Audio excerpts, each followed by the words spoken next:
Ah, stupid human. So glad you could join me. You've come at precisely the right time. I'm observing a creature of extraterrestrial origin as we speak. I'm pretty sure that's just a deer, bro. Ah, I see it's not just a clever nickname when we call you stupid human. No, in fact, the keen observer can plainly see the antennae on the head and the jet black eyes, indicative of the extraterrestrial. Notice how the creature stays well out of sight in order to maintain an air of mystery.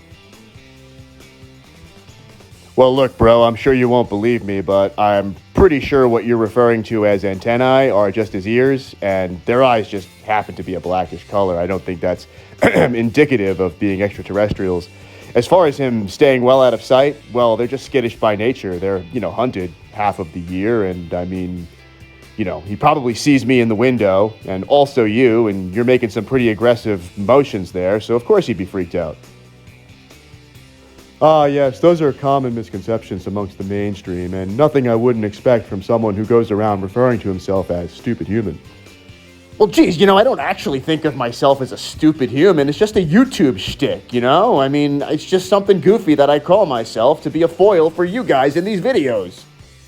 Well, tell me something then, stupid human. If you're not a stupid human, why do you fall for the bait every time me or Clarice throw it out for you? We say something silly like that, and then you have an immediate emotional response. Sounds like a stupid human thing to do to me, doesn't it?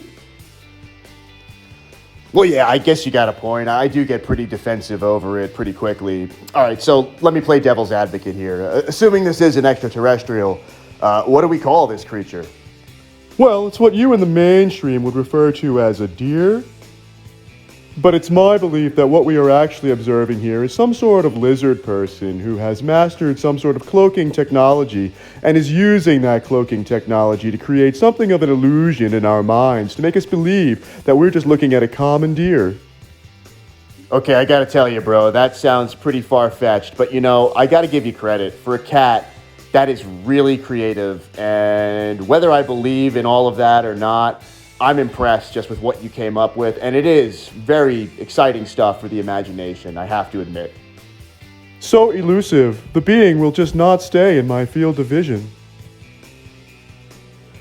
But I will not be fooled. I will continue to observe it until I understand its true nature, even if it takes all day. I knew it! I knew it! See? Look, stupid human. You doubted me, but behold. The creature has changed shape. It is now some sort of canine type of extraterrestrial? Well, actually, bro, it's a different time of day, and that's a fox. So, yeah, I'm not sure that that's proof positive that what we were looking at earlier was a lizard person using cloaking technology.